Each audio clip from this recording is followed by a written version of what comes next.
প্রকাশ্যে দর্শকের শাস্তির দাবি এবং শাহবাগে পুলিশের উপর হামলার প্রতিবাদ জানিয়ে বিক্ষোভ মিছিল করছে বাংলাদেশ খেলাফত মজলিস। আজ শুক্রবার নামাজ শেষে জাতীয় মসজিদ বাইতুল মোকাররম উত্তর গেটের সামনে প্রথম সংক্ষিপ্ত বিক্ষোভ সমাবেশ করা হয়।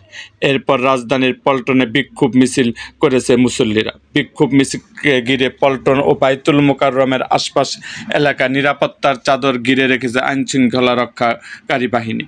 এ সময় সেনাবাহিনী, র্যাব, গোয়েন্দা পুলিশ ও পুলিশ সদস্যদের অবস্থান নিতে দেখা গেছে। সমাবেশে বক্তারা বলেন, আর কোনো আসিয়ার যেন মৃত্যু না হয়, দর্শকের প্রকাশ্যে শাস্তি দেওয়া হোক, ধর্ষণকারীদের ফাঁসি দিতে হবে। স্বাধীনতা 55 বছর হয়ে গেছে, অথচ কোরআনের একটি আইন করতে পারলাম না। শাহবাগীদের মাথা উঁচু করে দাঁড়াতে দেওয়া হবে না বলে বক্তারা উল্লেখ করেন।